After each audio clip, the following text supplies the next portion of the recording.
Back to cab.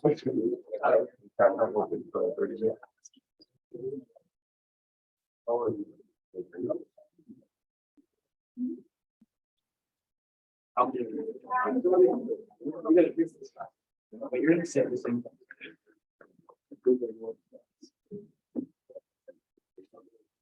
I'll be gone Friday for Jackman. I just wanted to, you want me to email you or? That should be fine. And I'll have the recording up for you to access passport. And we have the same. Okay, great. Safe travels. She was cool. See you later. Oh, wait, wait. You're good. Angela would like you to know that she did try and talk and introduce herself, but Oh, no, okay. Yeah. I guess the audio must have cut on one of the two ends, but okay. Well, she just wanted me to let you know. I appreciate that and look forward to seeing her on Friday. Hopefully she's feeling better. Yes, yes, it sounds like a challenging past few days. All right, thanks, Kate.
Big power.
All right, let's get rolling. Good morning and welcome back. I hope that the week is going well for you so far as we're shuffling, navigating classes and everything else. Glad to have folks back and here for today. So this is our second meeting of communication theory. I think we might have a new face or two for today. So I'll give you the chance to catch up and introduce yourselves in just a little bit. And for folks returning, we'll be diving into a little bit more of the nitty-gritty and specifics about communication theory. All right, so just as a quick note and reminder for everybody, after each class, before we have our next class meeting, I post a video link. If you need to miss class for any reason, such as athletic travel or you're sick, you can access the recording from the previous class meeting to catch up on things. Also, before each class meeting, again, I post the slides from that day. That way, if you're sitting in the back or you use a screen reader, you can use that. And it also helps so that you're taking notes about the things that you're noticing as the class plays out, rather than having to get everything down word for word. So note that that's there. Also remember that the textbook, first chapter, is available for you to access for free as a PDF. You will need a copy beginning in week 2.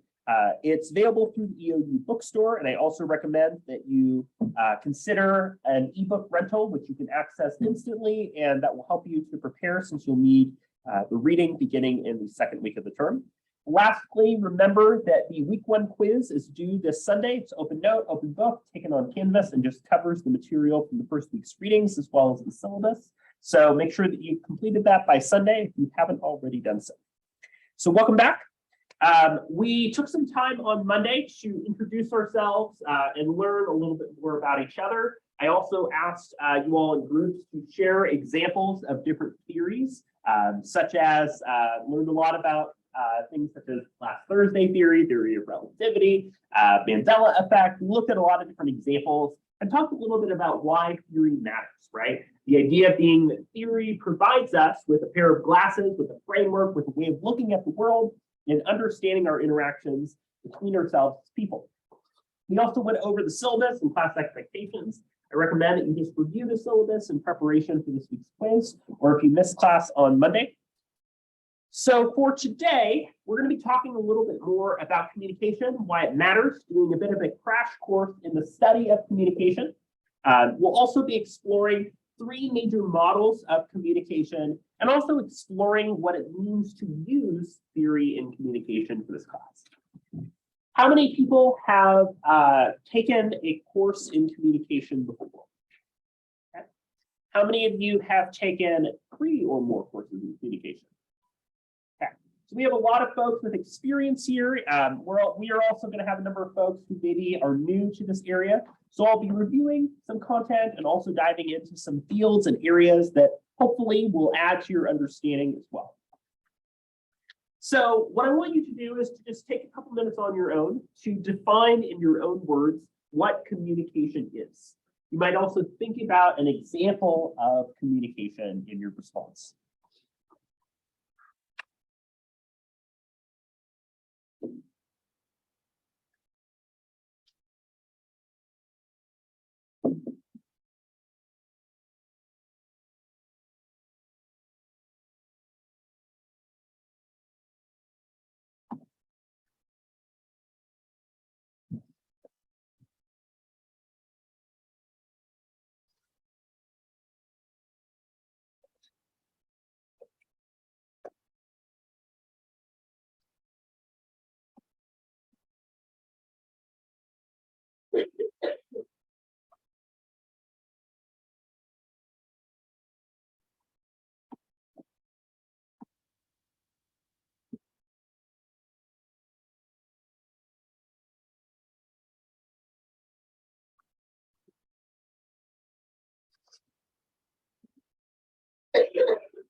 Go ahead and finish up your current thought or idea.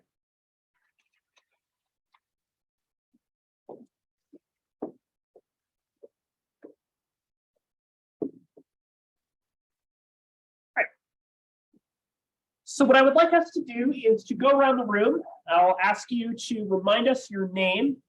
If you're here for the first time today, I'll also ask you to share a little bit about yourself.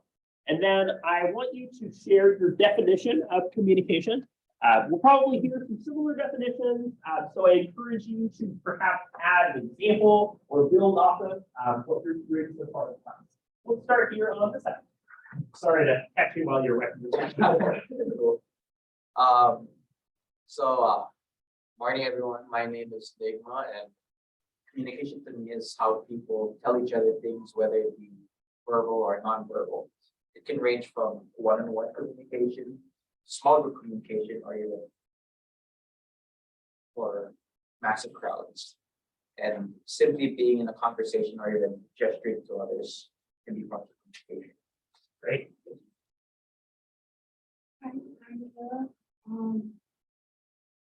Communication is the way we can connect to others, either through sign language, talking, body language, text, or pictures.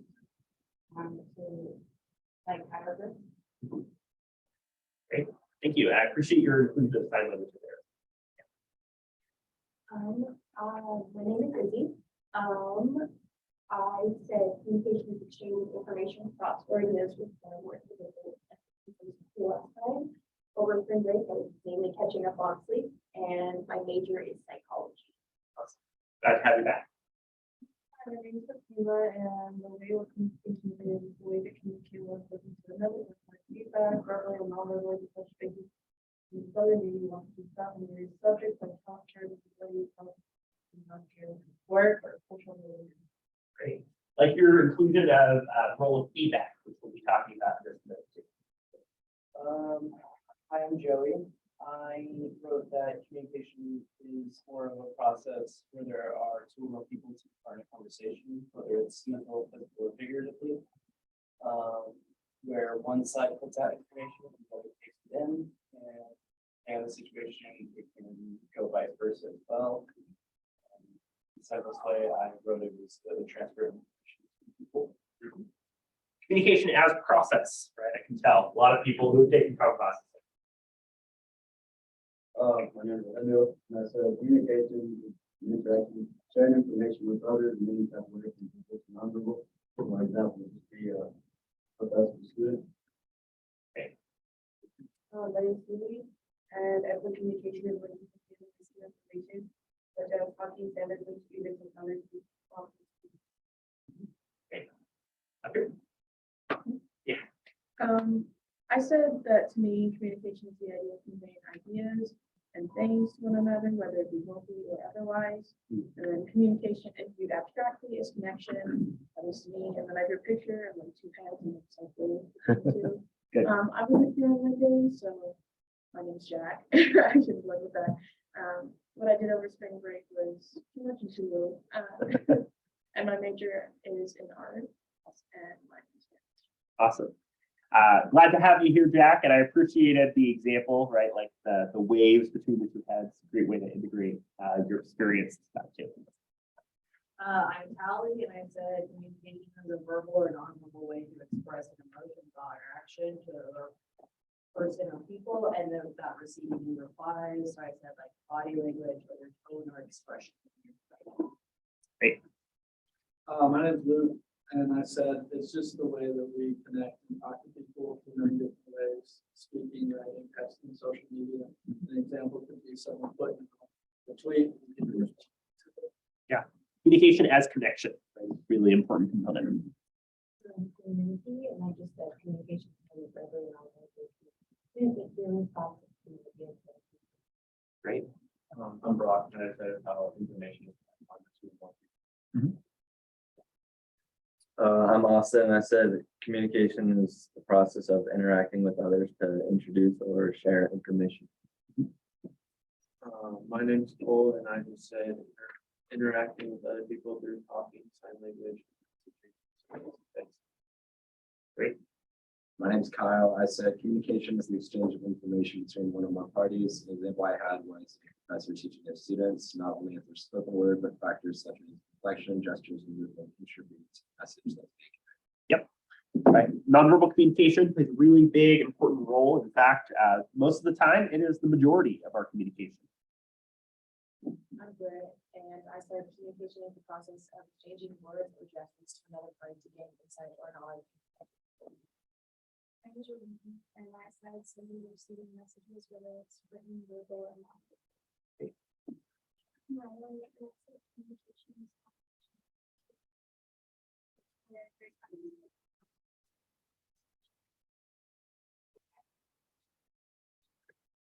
Right.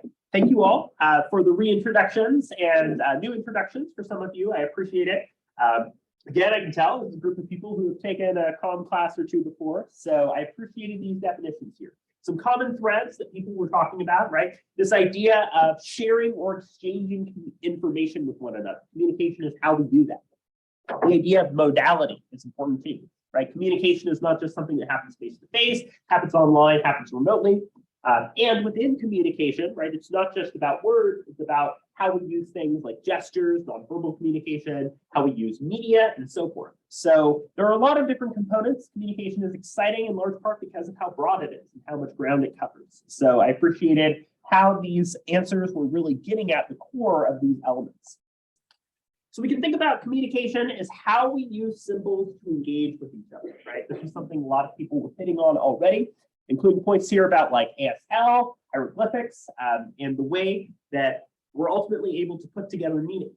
So communication, right, is social. Generally speaking, communication is involving at least two people. One easy way of thinking about this is like a sender-receiver, right, who's taking in and taking back information, although that's become more complicated as we understand the complexity of the communication process in more detail. There is what's considered intrapersonal communication, where you are talking to yourself to try to help yourself maybe get pepped up, like you're driving, and on the way, you know, you're singing along, or you look at the mirror and give yourself a pep talk, right?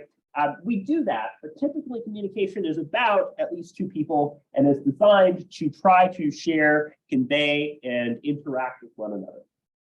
So communication never ends, right? One of the most common phrases that you'll hear in our discipline is that you can never not communicate, right? You can never not communicate because you have chosen to wear clothes, thankfully, and come to class. And in that process, right, how you're presenting and appearing to other people, well, that's nonverbal communication in its own right.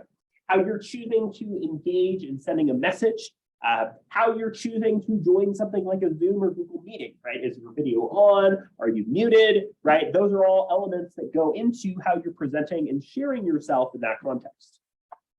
So symbols, right? The use of symbols to convey meaning and ideas is a really important thing for us to look at here, right?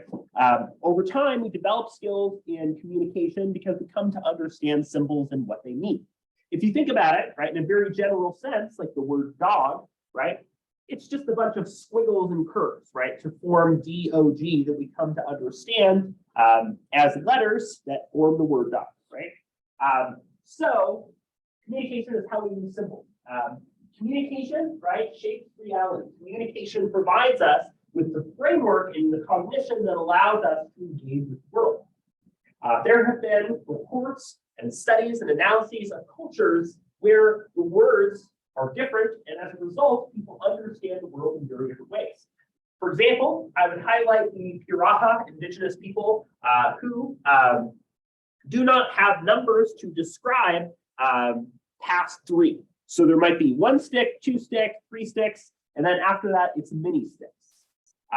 These indigenous people were asked to compare 5, 6 versus 6 sticks, and were not able to communicate a difference between those because the culture had been defined in such a way that there was a word for several, not a word for 6, 7, and 8. So that difference highlights the way that communication is shaping our understanding of reality. Another example, right? There have been a lot of unfortunate cases of children who have kind of been like living in a basement their entire life, or not able to communicate, right? In a lot of abusive households. And as a result, experience heightened difficulty with developing and understanding of communication skills in the world. So that also speaks to the power of communication in shaping our understanding of events unfolding around us. I would also highlight the way that we have language differences. Sometimes we have experiences, phrases, metaphors that just cannot be fully translated, right? Oftentimes there is a German phrase to describe a very specific experience, such as Schadenfreude being the experience of taking pleasure in another person's suffering, right? Like that type of sadistic attitude. So there are a lot of elements of culture and communication that differ and impact the way that we look at the world too. So our use of symbols can be both concrete and abstract, right? So for instance, a concrete symbol, you might think about ancient cave drawings, right? That depict something such as a woolly mammoth, right? That's a concrete symbol that's directly standing in and representing something else. It's representing an object, right? So a domino, we might be familiar with the Domino's Pizza logo, but the physical domino is being fully represented by that symbol here. And then an abstract symbol, which is one that is representing an idea, right? That can be more challenging. So an abstract symbol here might be pi, right? Pi, if you were looking at it, well, it's got the squiggle, it's got these curves here, right? Well, what does pi represent? Well, it represents 3.14159, et cetera, et cetera. That's all I know, but there are people who will do like competitions of how much of pi they have memorized, right? But because this is used in algebra and mathematics, right? This is a much more complex idea, but it's being represented visually because we wouldn't be doing 3.14159 every single time. We simply use the pi symbol as a way to represent that idea, such that when we see it, and we see it in discussion about a circle, right, we know what that's referring to. So when it comes to communication, a lot of people were discussing the process of interaction. People were talking a little bit about sender and receiver. So there are three different models of communication that we can explore in a little bit more detail that help us to understand the process. These three are linear, interactive, and transactional. And these three represent somewhat of an evolution in history of communication and some of the issues that communication is currently dealing with. So the linear model, right, is one that folks were bringing up about the idea of sender and receiver, right? So the linear model suggests that there is a person who is sending and conveying a message. You have a professor who is sharing material. You have a friend who's sending you a funny TikTok that reminded you of them, but then you respond and say, oh yeah, I already saw this one, right? Oops. Then you have somebody who's taking in and receiving the message, right? The person who is processing and understanding that. That's how we started with communication, and this can still be useful in a lot of contexts, but in many ways it's gotten more complicated. So the linear model is oftentimes used when we're addressing something like a public address or a lecture. We have a president who is giving a State of the Union address where they talk about current and future issues that are impacting the country.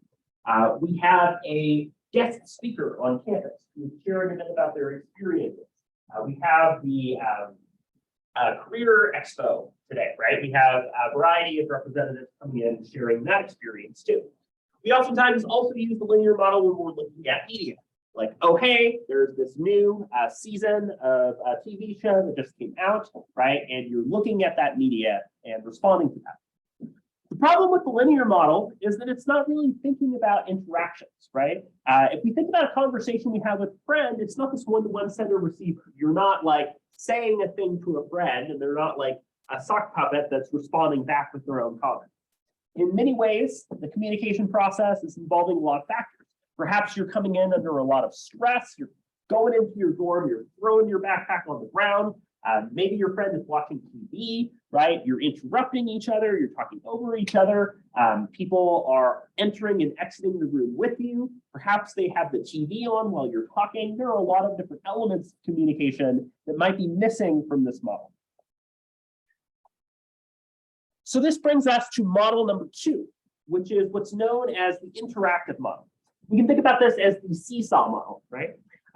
In other words, communication is like a seesaw. We're alternating the roles and perspectives. In other words, we are simultaneously moving between being the sender and being the receiver. So we're the sender, we're telling us our friends about our day, talking about what's been going on in our lives. I can't believe this happened.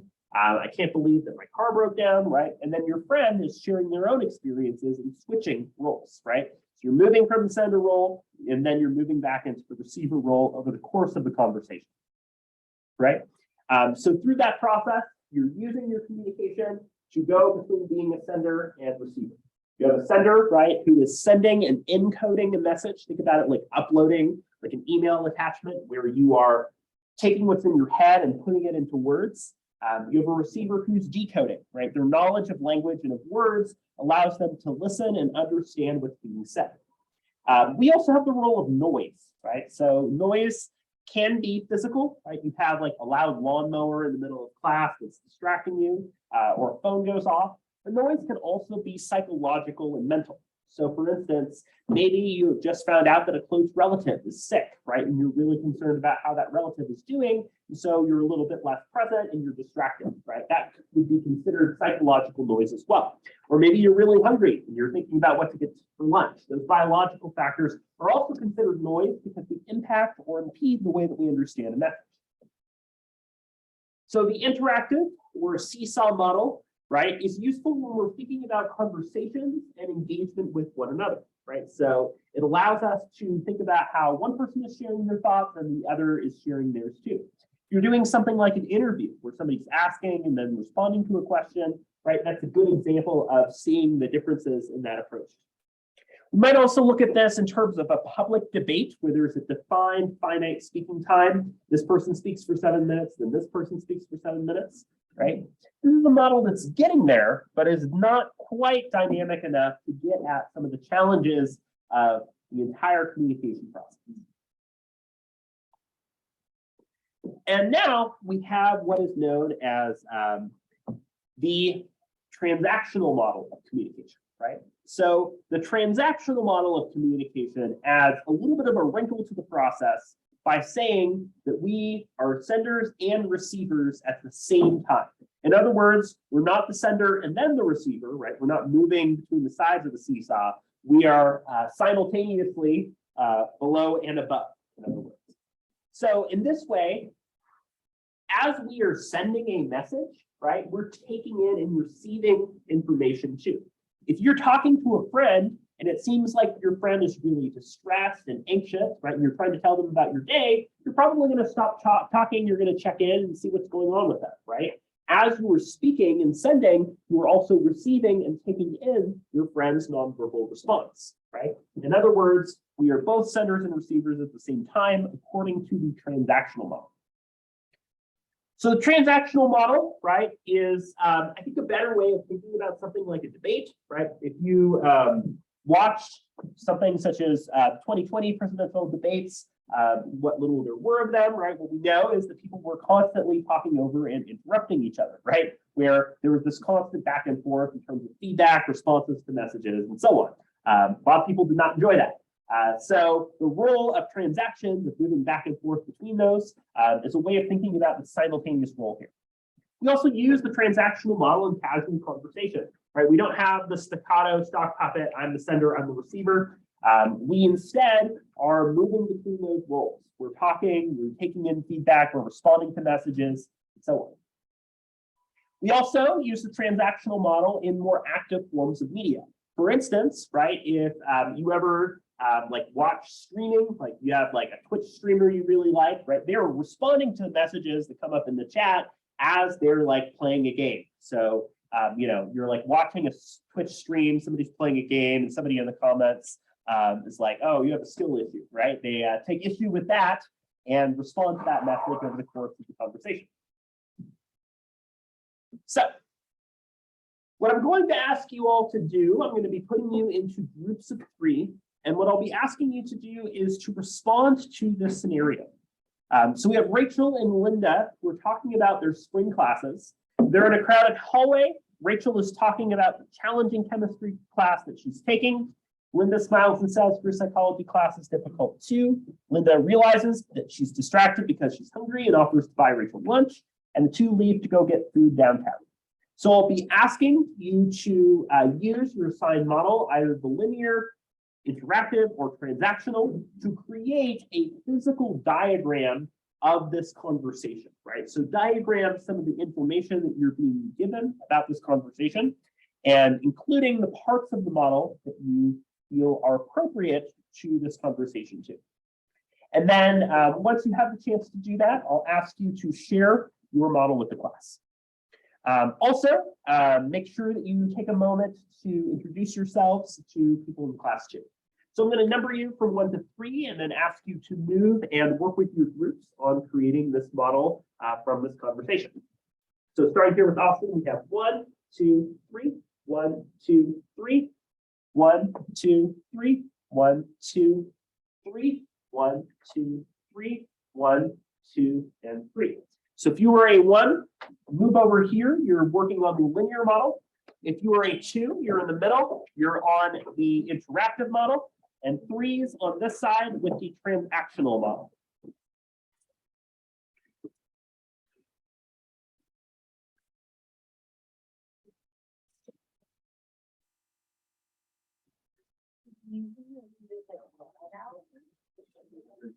Yeah.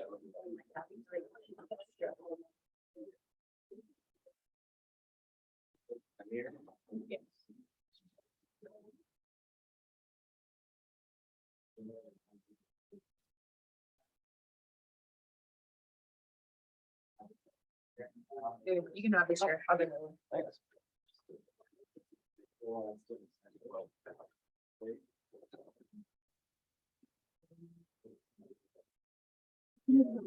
No, no.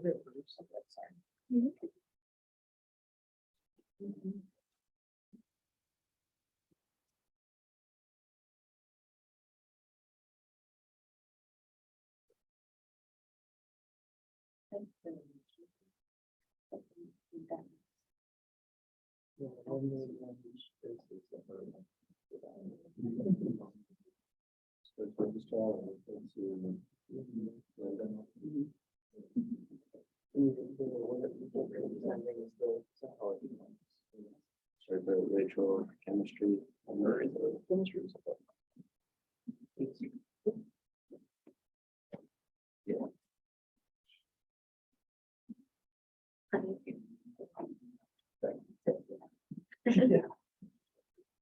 Chemistry. And then doing this psychology. Yeah. Okay. Yeah.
I like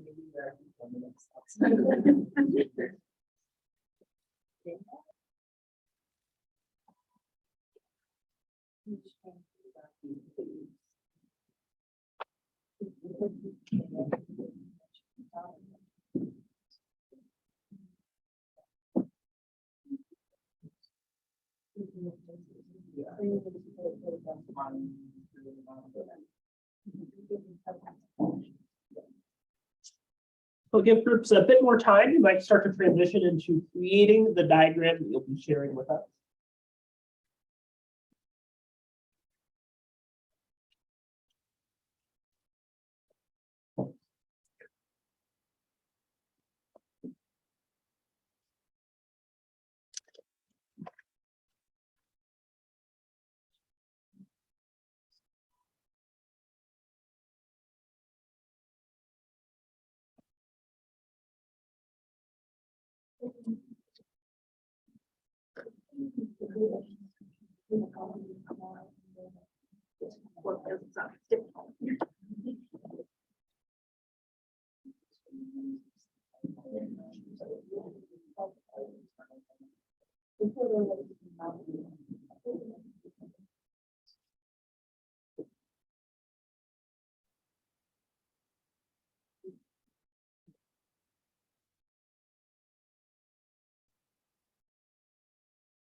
Is it possible for something to be both concrete and abstract? What would that be? What are you looking at? I'm thinking about like heart shape, like this. Yeah, I think that it's like, I think the heart shape is something that we've kind of developed over time, right? As like kind of the stand-in for either a human heart or what it means for people, right? So I think it has developed a little bit of abstraction from like the original thing it's representing. So I would put that more in the abstract, although I could see kind of a use case of it being more concrete if it was like representing that specific emotion or experience. Good question.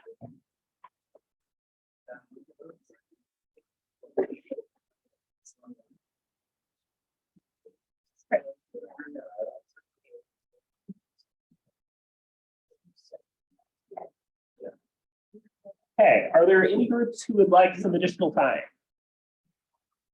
Looks like we're set. So what I'll be asking each group to do is to share and walk us through their diagram and how they use this to map out the conversation between Rachel and Linda. So let's start here with the linear group. Okay, so our diagram,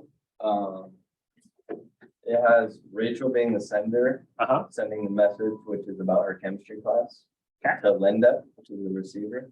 And then the noise in that is the hallway. Okay. And then we have Linda sending the message about psychology to Rachel, and she also smiles. Okay. And then the noise in that is her being hungry and the hallway as well. Okay. And then we have Linda offering food to Rachel. Mhm. And then the noise is hallway as well. Okay, great. So the way that this would play out, right, is to see those like two separate examples here, right? So you have Rachel, who is sharing and sending that information, as you pointed out, to Linda, who's receiving that information, the role of noise. And you have another example, right, of the opposite happening. So in this case, we can imagine that there's a clear purpose here. Rachel's talking about the class. She's trying to explain that information. The linear model helps us to understand the overall purpose and goal. If we think way back to kind of the foundation of communication studies, generally comes from the Greeks. A lot of that was really focused on public speaking and presentation. So the ability to provide that information is something that the linear model helps us to parse out and facilitate. Okay, how about the interactive group? So I obviously drew it big enough so everybody can see it, but in case no one can, I'll just read it out loud. So our sender is Rachel, and so they walk out of class, it's her behavior. Her message is basically chemistry sucks. And so to decode that with a smile, and then her behavior is like she's hungry, but her feedback is comparing that she agrees that school sucks, and then asks to go out to lunch, and then Rachel for like decoding and receiving is agreeing to go to lunch. So you can kind of think about it as like almost like a slideshow or step-by-step process of the conversation under this model, right? So step one, Rachel is sharing, she is conveying that information, Linda is decoding and using feedback. Then it's Linda's turn, so she is sharing, right? The seesaw is moving from Rachel doing the talking to Linda doing the talking, and the switch between those roles is something that this interactive model is accounting for. It is the interaction between two people using communication as a means to understand how those two people are interacting with each other. And then how about here on this side? What does it look like to use transactional model? So we have like both Rachel and Linda are senders and receivers. And then their field of experience, so Rachel's in her challenging chemistry class and Linda's is the difficult psychology class. And so the messages that go between them is like talking about their spring classes and then also doing lunch. And then when so the noise in the background is kind of hallway and then also their own internal thoughts. And then the feedback that Linda gives to Rachel is her smiling and then like the fun and her class was difficult too. And then Rachel's feedback to Linda was like I bring you lunch. Yeah. So I really like the way that your group is highlighting how the field of experience and perspective is shaping the interaction, right? Because anytime we come into a conversation, we're coming into it from our own perspective and experience. Being distracted and being hungry is going to impact how you're taking in messages. And dealing with the experience of the chemistry class and wanting to vent is another field of experience, right? So the ability to simultaneously be communicating while also receiving communication and navigating those challenges is something that you group marked out here pretty well. So I wanted us to take some time to highlight these three different models because they're going to be instrumental to our understanding of communication and our understanding of communication theory. We're going to be going over a lot of different theories in this class. I think it's useful for us to understand what communication is and how we do it as a means to understand how these interactions are taking place. Right? These models, which might be a bit of a review for some of you, are a way of exploring this process in a bit more detail. What you're going to notice in this class as we go over some of the different theories is that some of them are going to take a much more linear model, such as mass media theories, and others are going to take a much more interactive or transactional model, things such as space negotiation theory. So keep these in mind as we're working through the material in this class and discussing these theories in a little bit more context. Okay? So I think it's useful for us to situate our understanding of communication theory in terms of ethics. Right? Because the theories, the ideas that we are developing in this class are the result of a lot of work, time, and effort to try to develop theories that make sense. We might think about some of the ways in which theories have generated a lot of criticism, right? You might be familiar with the kind of heliocentric approach and how in the old days, there was a belief that the planets revolved around the Earth, right? And you might be familiar that the invention of the sun as the center and revolving around the sun was seen as so blasphemous that it was seen as the cause for execution, right? So theories, presenting theories, particularly theories that are controversial, is one that points to issues of ethics, right? We're seeing this all the time discussed in the news, right? Regardless of your opinion and perspective, we see a number of theories that are being challenged, questioned, and the inclusion of theories being up for debate and discussion about their appropriateness and inclusion in a variety of different settings, right? Just look at news headlines about Florida, right? So this gets at a lot of the ethical challenges of theory. Theories have always been controversial. Right? The theory that the Earth is round, there is controversy surrounding that, depending upon who you ask, right? So these issues are important for this class because we're not all going to agree about these theories, but the whole point of a theory is that it's malleable, right? A theory is tested, it's retested, it changes, it evolves. Some theories get debunked, some theories get confirmed over time, right? So this is important in the context of ethics, the idea of what's considered to be right or wrong, because it helps us to understand theories, but it also helps us to think about how we can incorporate theories in our own lives, right? The ethics of business and industry. What does it mean to engage ethically to support, particularly the experiences of an array of employees?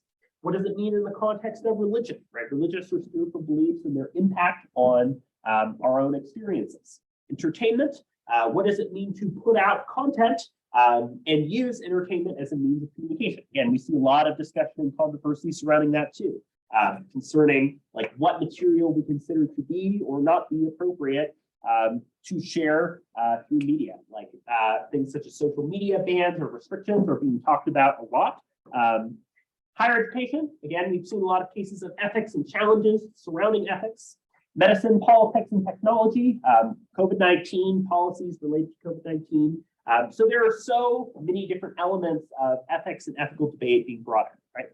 Think about ethics in the context of a lot of ancient Greek philosophers who put out the idea of ethics as sort of being a virtue between two vices, right? This kind of ideal middle point where you're not too modest, you're not too arrogant, but you're confident and assertive. Like that was originally thought of as ethics, but we do see a lot of ways that what's considered to be ethical has evolved and changed, and dependent upon context, right? What does it mean to be ethical or appropriate to the situation? What this means then, if we're thinking about ethics and the challenges of being ethical in the process of developing, conducting, and using theory, is to think about it in a lot of different ways. First of all, keeping an open mind, right? I like to tell people that the absolute worst thing that can happen if you are invited to engage with an opposing perspective is you get to do opposition research, right? We become much better at being able to refute and develop our own perspectives if we understand what the other side is saying and we actually understand what the other side is saying, and not just what we have been filtered and told that the other side, right? This is why a lot of our political and social debates end up being incredibly shallow and reductive, because the two sides never really understand or make an effort to understand one another. So staying open to persuasion. Some theories and ideas are ones that over time might make more sense to you or might not. Trying new ideas, right? Think about theory as like trying on a new outfit, right? We think back last class, it's like picking a tool and seeing if that tool works for you in terms of the topics or issues that you aim to explore.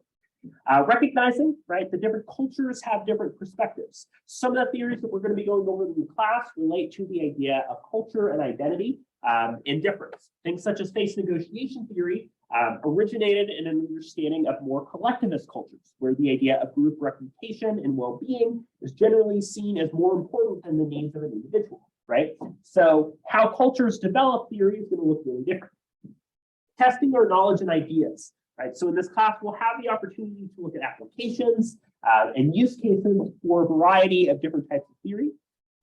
Recognizing that we have ambiguity, we live with that, right? We spent well over a year without a COVID vaccine. So living with the challenge of trying to make sense of issues and topics is important. If I'm going to soapbox for a minute, right, I work with a lot of colleagues in communication studies. We do a lot of work looking at media, the way communication has changed over time. It's changed a lot.